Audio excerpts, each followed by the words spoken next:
Welcome to Inspiring Idea Recommend Series, episode number 11. This is a special episode. We got a very special friend with us here today. Please welcome Paul Harrison. Paul, welcome to the show. Thank you so much, folks. Really great to be here.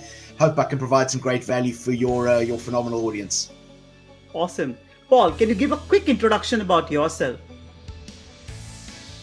Yeah, sure. I am fortunate enough to be the general manager for AIM, which is the Australian Institute of Management, and of course, one of our many areas of focus is facilitating of corporate training programs. So I have the good fortune of being able to do a lot of facilitating, a lot of training of people in the business environment, and something I really enjoy. So yeah, that's my state at the moment. Yeah. Being a trainer comes up with a lot of responsibility because you're tending to grow more and more leaders. So with all of us working remotely for the last year and a half now, what are the skills that are required to be successful? Some of the big areas of skill sets that we've had a lot of people focusing on is firstly resiliency in self. So how do we become more resilient when we're facing these challenges? The other aspect there again is an additional skill set to be able to learn is how do we communicate in a better way? How do we communicate better via this virtual medium? What are the new norms that we need to institute in order to be able to communicate and be able to lead via a virtual environment, or certainly not a close proximity environment? So I would say those are big areas of focus. Yeah, absolutely. That's a nice summary. So let's jump on to the show.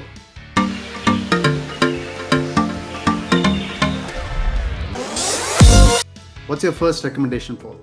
So, folks, what I wanted to share with you is I'm a bit of a Rocky fan. Okay, I'm a little bit of a Rocky fan, but really, I think it's about a 3-minute clip. So, folks, for the audience watching this, I strongly suggest going and having a look at this video clip. But it's basically Rocky talking to his son about the challenges that life brings, and really the reason I've identified this was there was a very special person who shared with me a very special insight when I was growing up, which is that the world owes you nothing.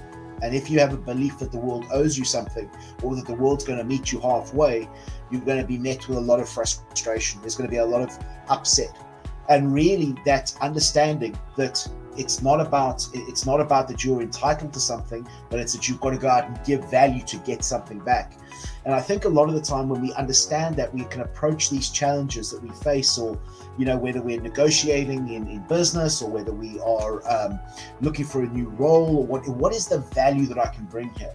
Because when we can talk about that, we can talk about the value that we can bring to the environment or the situation, we start noticing the value we bring, which of course is great for our self-esteem. And secondly, we get that focus on all of the value that we can bring here. So I absolutely love this video. It also talks about in a real Rocky way about how to be able to take those knocks that life is going to give us all. So much of this is down to the mental state of mind we're in when we're going to deal with these challenges. Are we going to see this from an empowered frame of mind, or are we going to be in that disempowered, overwhelmed frame of mind? So for your fantastic viewers of this, I'm highly recommending going and having a watch of that video. It's goosebump stuff, folks. It really is. It's a great clip, really focusing on this world not meeting anybody halfway. It's how do we come back from those challenges? How do we bring the thunder when we need to bring the thunder? Paul, that's a great recommendation. Sylvester Stallone is one of my favorite actors, and I'm looking forward to checking out this particular video as well. All right, moving on. What is your second recommendation?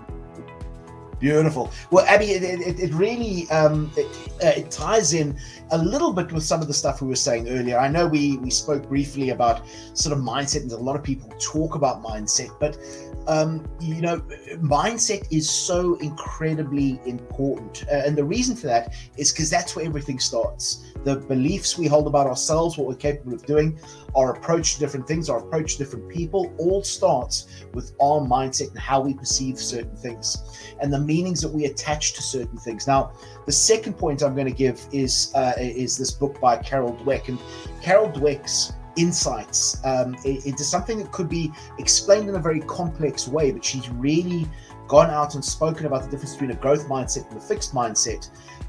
When it comes to people having to deal with challenges, the broad identity is basically that fixed mindset means we can't learn new things, very broadly speaking, okay, that we battle to learn new things. A growth mindset is when we have that belief that whatever the circumstances are that change, we can adapt to that, we can learn new ways of doing that.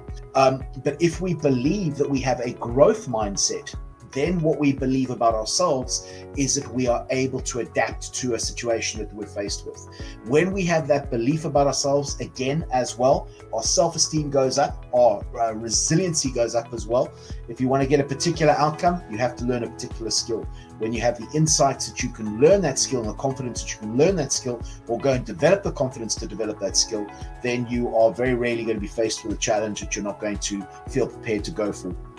So yeah, mindset, Carol Dweck's work, I'm a massive fan, and she just really sums it up. Something that could be very complicated, she sums it up in a very, very nice, simple way for all of us to be able to understand.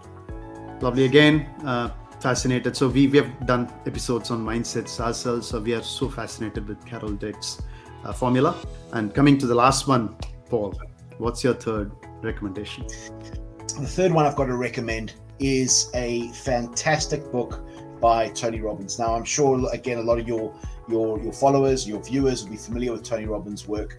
Now, this Notes from a Friend, I think, was one of the earlier books that he put out. He put out some very, very, very big books as well afterwards. But this is a very simple book, very quick, very straightforward. But what it basically teaches you is how to deal with yourself, how to deal with a lot of the mental traps we catch ourselves in, particularly like a lot of the time when we often can focus on negative things, and that has a negative impact on us as well.